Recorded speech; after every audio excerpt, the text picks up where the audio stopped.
Well, let me thank you very much for joining with us in this project. Really what we're going to try to do is, it's kind of difficult. It's difficult for me. I hope it's not too difficult for you, but most adults find it difficult to be honest with young people about one of the most important aspects of their lives. That is their sex lives.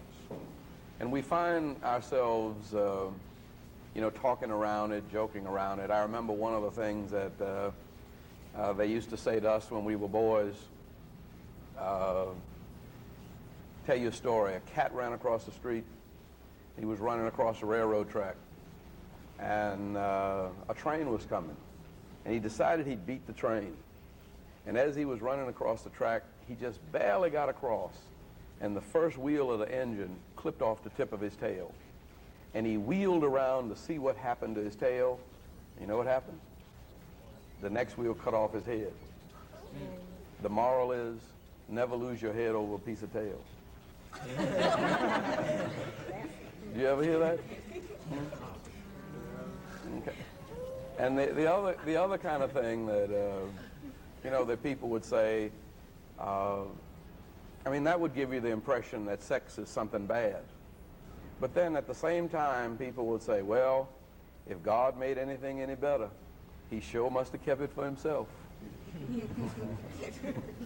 And so we find ourselves caught in a dilemma, that here's something which is obviously very good, we're very strongly attracted to it, and yet at the same time, it's something that can be very bad.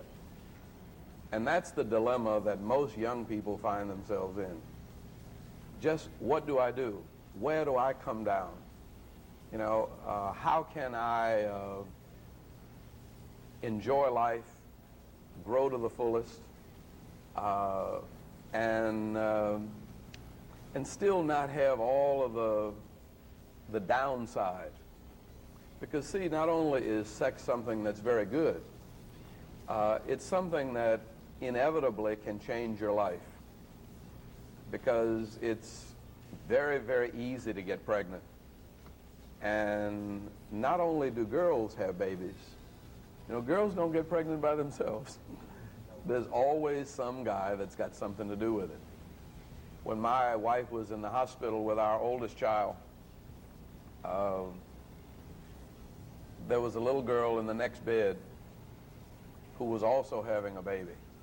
The only difference was that my wife was 22, and we had been married, and I had a job, and she had finished college, and I'd finished college.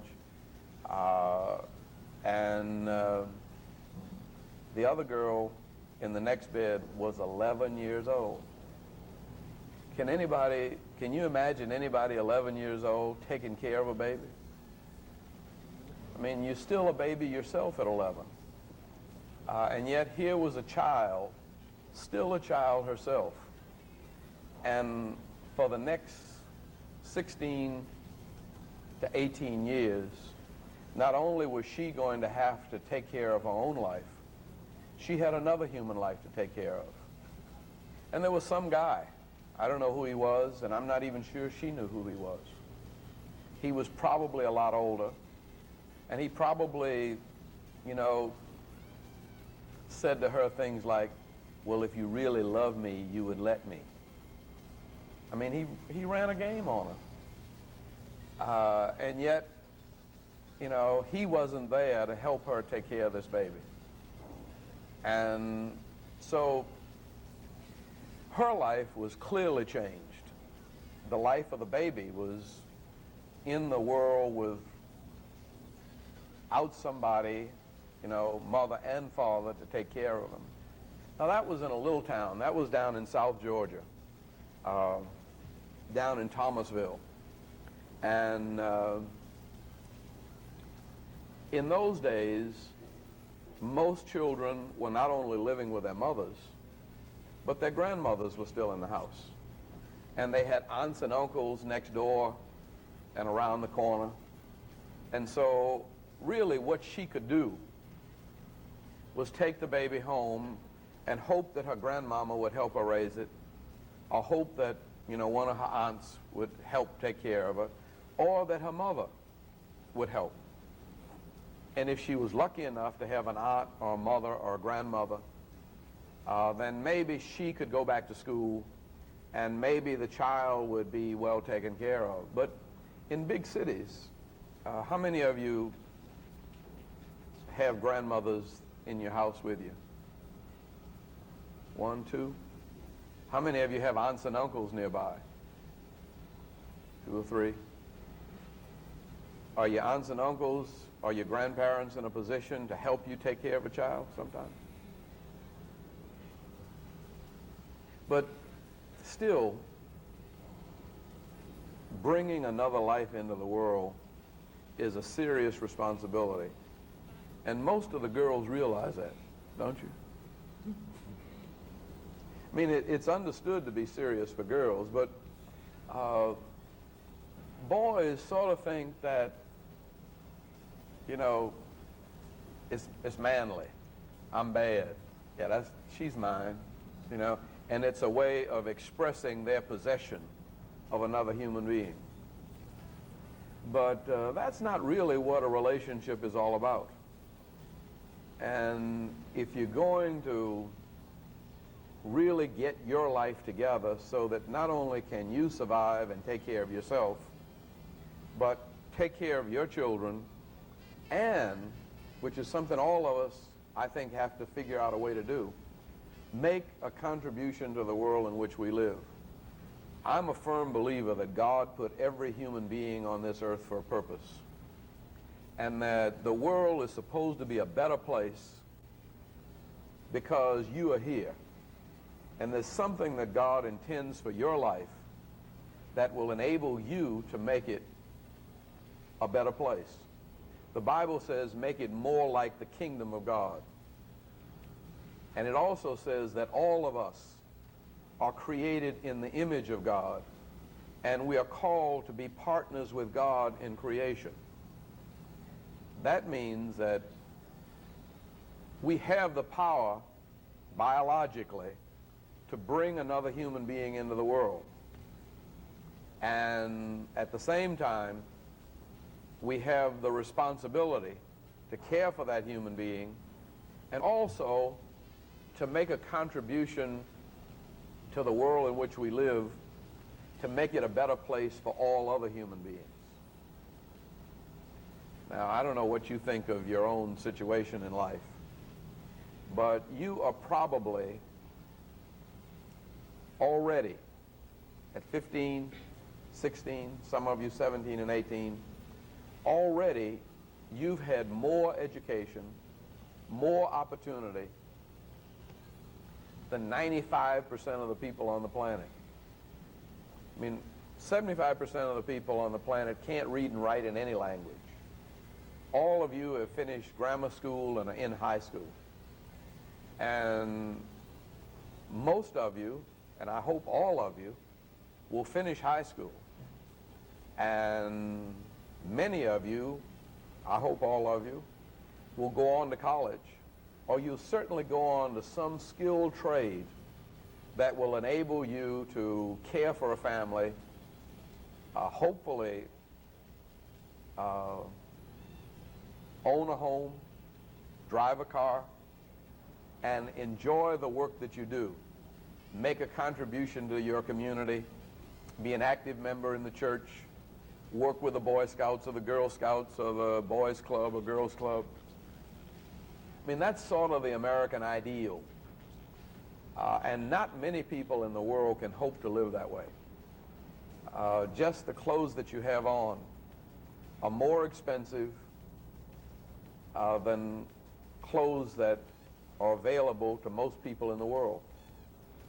I don't know what you had for lunch today, but I'd be willing to bet that you had more vitamins, more minerals, more calories than, say, people in Ethiopia will have to eat in a month, or that people in some areas of China or Southeast Asia will have to eat in a week. And so a lot has been given to us And I figure, given the kind of health, the kind of education, and the kind of opportunity that you have, we ought to be able to make this a better city. And we ought to make this a better world. But now, what happens if you get pregnant? It interrupts your life. Boys, what happens if you father a child?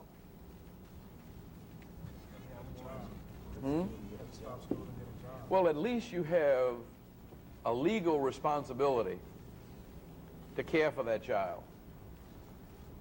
And so your life is not just personal. You have legal, you have medical, and you have psychological things that you've got to deal with. That legally, not only is the young woman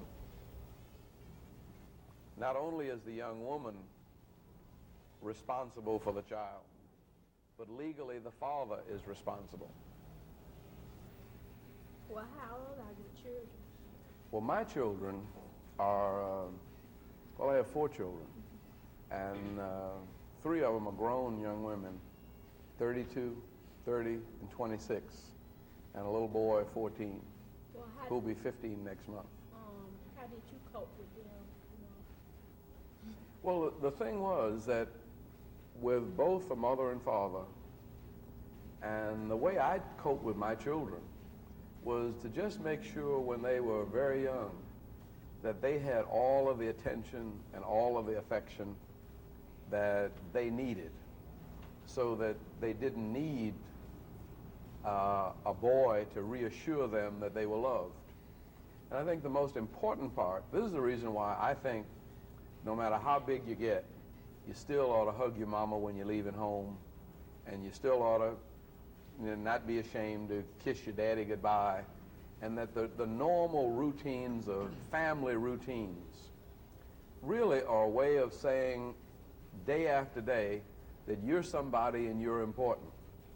And one of the things that I think gets young people involved in sex over their heads is that they're trying to prove something to themselves and to others that they don't really feel inside. And so that if you're secure enough to kind of know that, you're okay. And, but everybody thinks they look funny as a teenager. And everybody gets better looking as they grow older. And nobody's used to what, you change so much between 12 and 20. That you're always getting used to yourself, and you're always trying to reassure yourself. And one way that young women use to reassure themselves is the fact that boys like them. And boys tend to take advantage of that. Don't you? Huh? No, I mean, sometimes. Yeah. One of the things I think that young men have to realize, though, is that, first of all,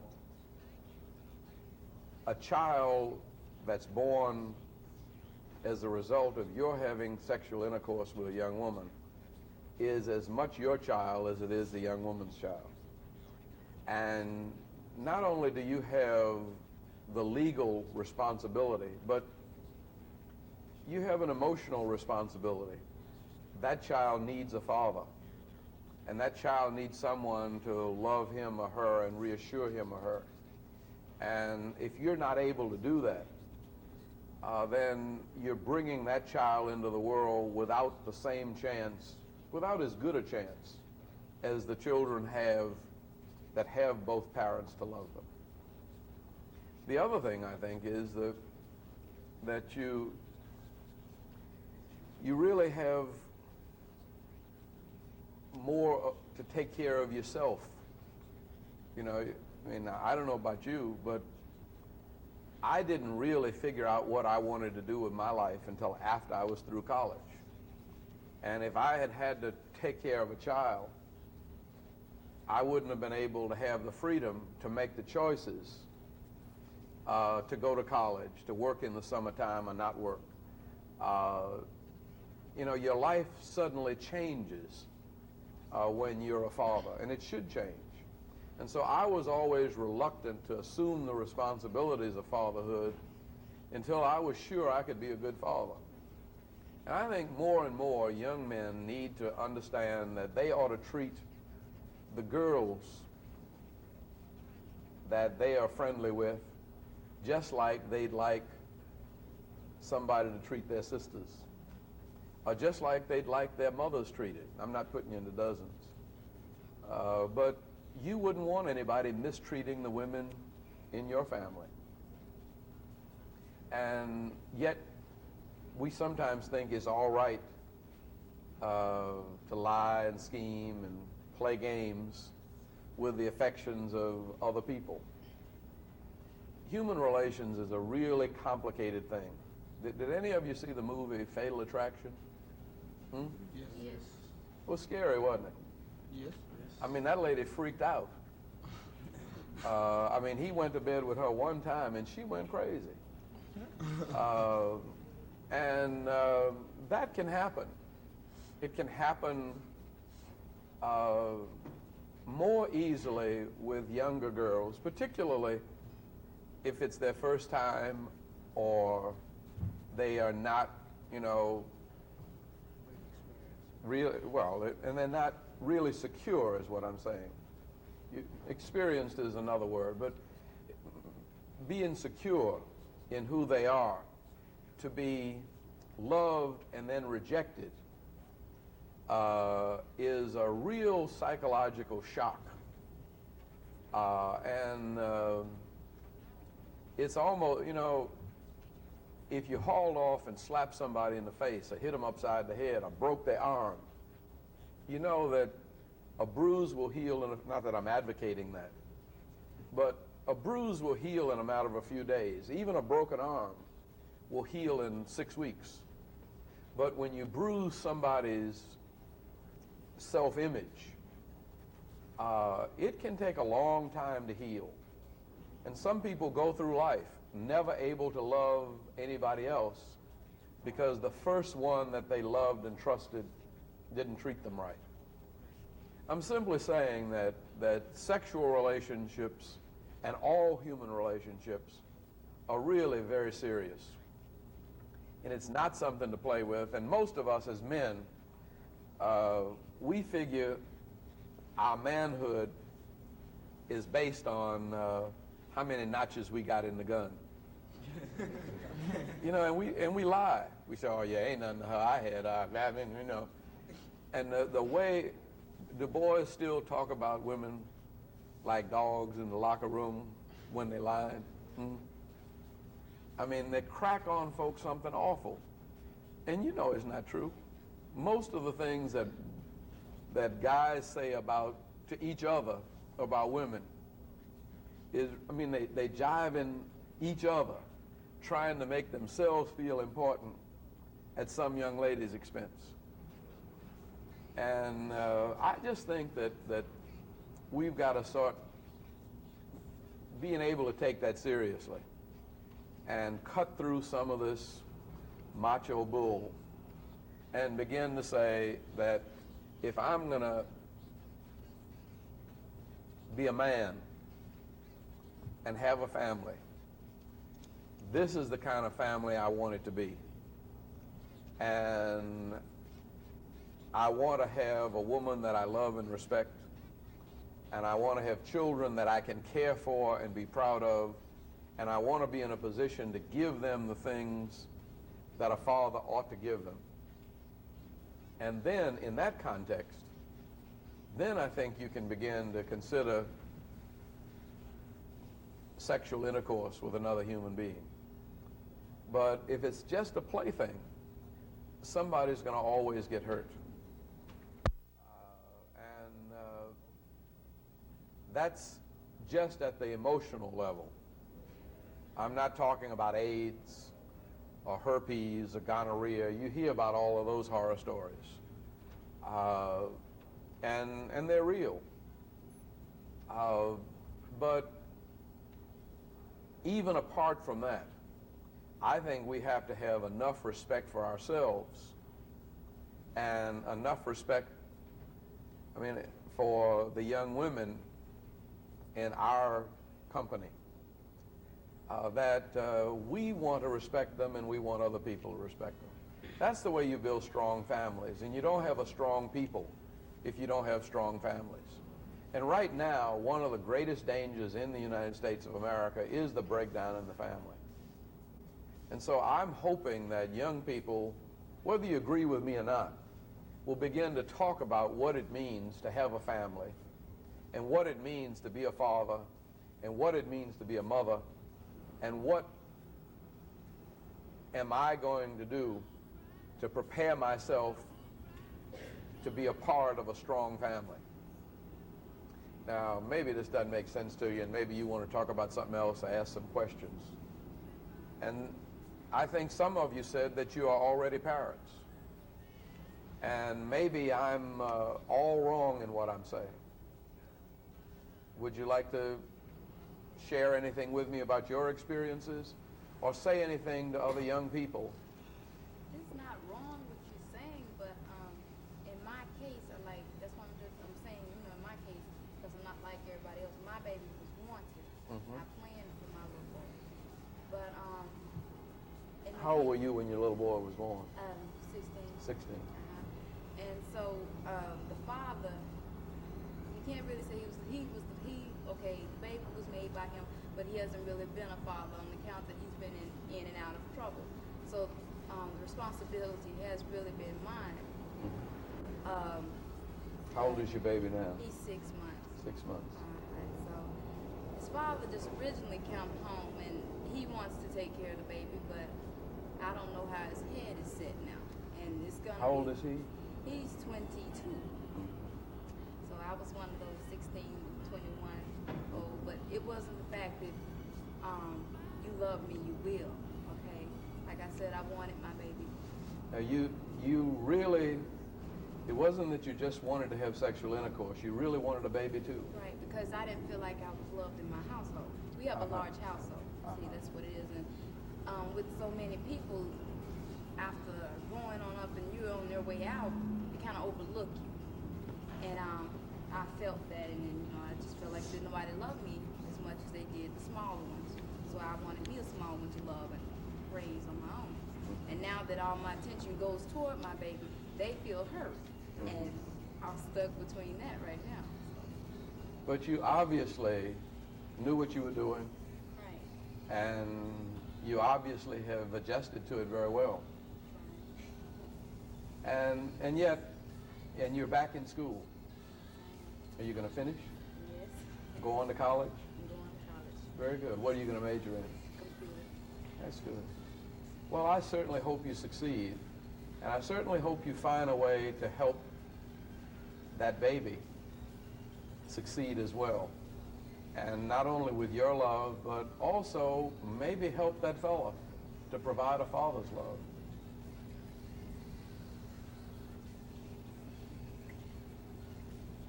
Because, it is a situation where once it happens, there's no return.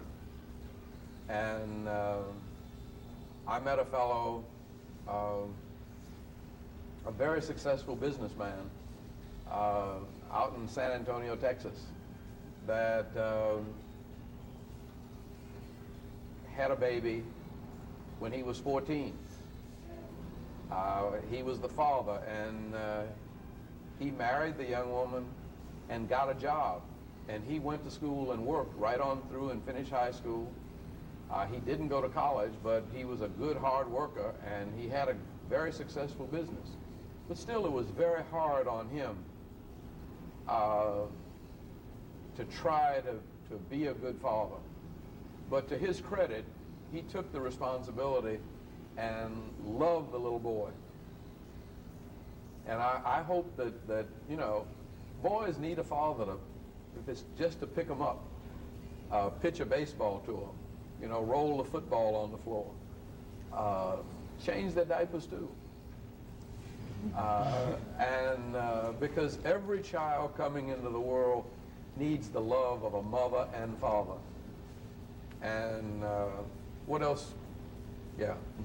Well, when I was attending George Washington Carver, at the time my parents were divorced, and I felt like, well, most of the time I was shy, and I spent that time with my father because some kind of way me and my father could relate to each other, and me and my mother didn't talk too much. So after they divorced, you know, I kind of strayed even farther away from my mother. When every now and then when my father came over, I got to talk to him. But I got pregnant because I felt like I was searching for love and emotion, you know, because my mother wasn't giving that to me, and I felt like I could get it from a boy. That's why I could relate to you when you said, love your children, give them all that comfort and those hugs that they need, because I found out after I had my baby that that wasn't the love that I wanted. It was only infatuation. And the father of my child, he wasn't around or anything. It was just like I was abandoned. But my father was there to help me and everything. And I dropped out of school, so I went through the bad part of being pregnant. It wasn't anything good that had anything to do with me becoming a teenage mother. That's why when I talk to my cousins and my sisters, I try to encourage them, you know, if you're going to be sexually active, you know, be responsible to go and get birth control, because it's not anything to play with. Because I noticed that when I had my child, and in the middle of the night, I had to wake up and I had to change him and go through that all by myself. And he wasn't a doll. I couldn't say, well, turn you off and put you in the toy box. I had to be bothered with him, and he was breathing, he was living. So, you know, I went through the hard part, and it took my aunt to criticize me and put me down to make me want to get up and go back to school, because I was like, you know, everybody was saying, why don't you go back to school? And it was like, I don't want to go. But when she started fussing at me, I guess she used reverse psychology, because I got up then.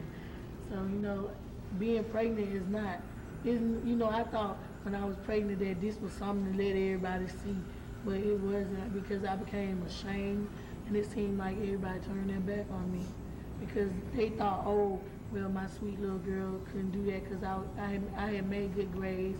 It wasn't like I hung with the wrong crowd or anything, because they didn't have too much trouble out of me. So it was kind of shocking when it happened. I think what you say is very good, that if you're going to be sexually active, you have to be responsible. And you have to take the responsibility yourself. And that's both boys and girls, men and women. And it's not difficult in our society. I would say call Planned Parenthood and get a full understanding of all of the options. But now, accidents do happen. And so there's no such thing as just this once. Just once, one act of sexual intercourse can make a young woman pregnant. And I think that you owe it to yourself to learn about your body. And not just boys, not just girls, but the young men also. That you need to know that you are potentially a father every time there's an act of sexual intercourse.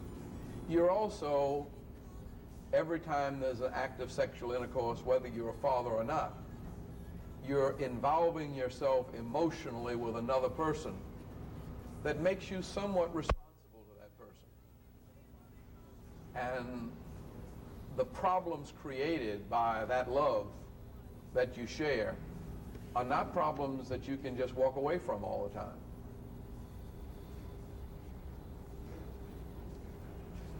Where did you finish college? I finished college in Washington. What was your major? I majored in biology. How have things changed since you was a young man? Well, I think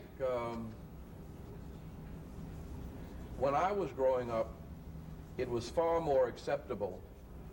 In fact, almost all girls said they were virgins, whether they were or not. And everybody was a virgin. and nobody was having sexual intercourse. And yet there were people getting pregnant then, so they were lying. Now I think the situation is reversed. Everybody's bragging about being sexually active. And I don't think it's true. And a lot of people think that it's hip to be sexually active, particularly boys. And yet the responsibility that goes with that is one that, if you're not ready to assume it, the physical, legal, and emotional responsibility, then really it's best to develop the kinds of relationships where you really have good friends. Now that doesn't mean that at some point or other you're not going to be sexually active.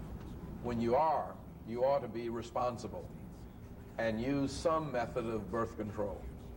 But what most people want is to be loved. And being loved is more than wham, bam, thank you, ma'am. I mean, you ought to be able to talk to the person you sleep with. You ought to be able to have a conversation and discuss what you want to do with your life, what they expect for their lives. You ought to also have the kind of relationship, if you can't trust them with things that you're really in doubt about. If you have problems, who do you take them to? Unfortunately, most times teenagers don't want to talk to their parents. Sometimes they're counselors and people at school that you can talk to, older friends who may have had a little more experience. But having a friend of the opposite sex that you can talk to and they won't laugh at you, and that you can trust with things that you really are worried about, is one of the most valuable things in life. In fact, I would even say that good friendship is more powerful and more meaningful even than sex. And that if young people spent the time trying to be friends and trying to understand each other and talk to each other, then when they got around to being sexually active with each other, it would be in a context where they would be ready to assume the responsibility of that relationship. They would be able, if you're friendly, to talk about how you're going to live together, how you're going to care for each other, how you're going to care for the baby. Or they'd be in a position to talk about how we're going to be sexually responsible and make sure that we don't have a baby. But all human relations involve talking. And I guess since I'm a preacher, I believe praying too. And a lot of times when you can't talk to somebody, you can pray about it. And it does make a difference in your life. Anything else? Well, when you were talking about the guys, right? When I was brought up, it's only me and my brother. My brother is 20 years old, and my mother always told him when we sat down and tried to talk about sex, she always told him, well, you're the boy, so I'm not too much worried about you, and boys are gonna do what boys are gonna do, and you don't have to bring the baby in the house.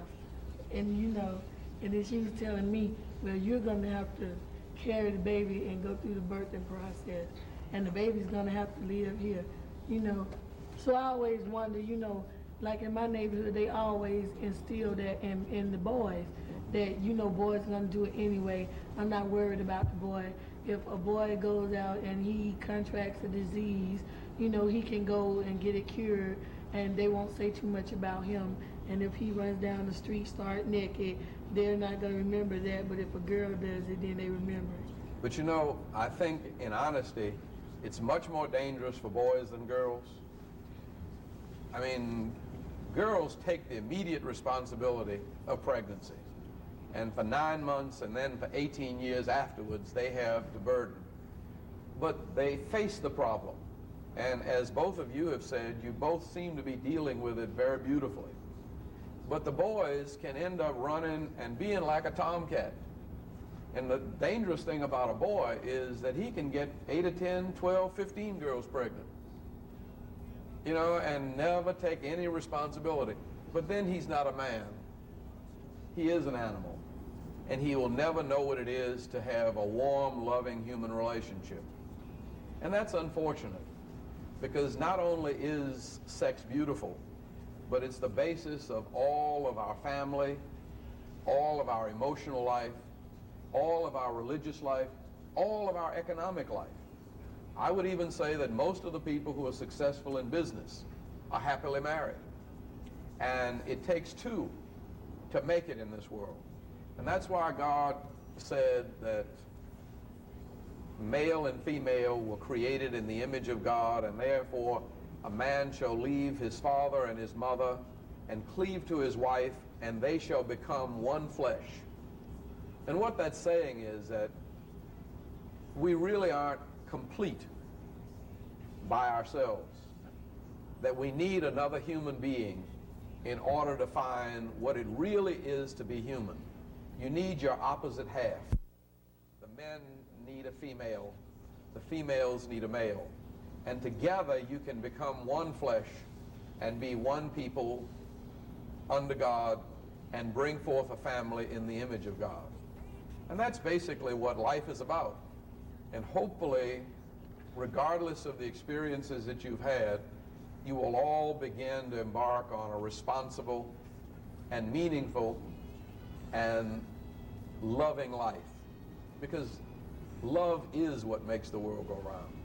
And it is what all human relations and all of life is all about. Thanks very much.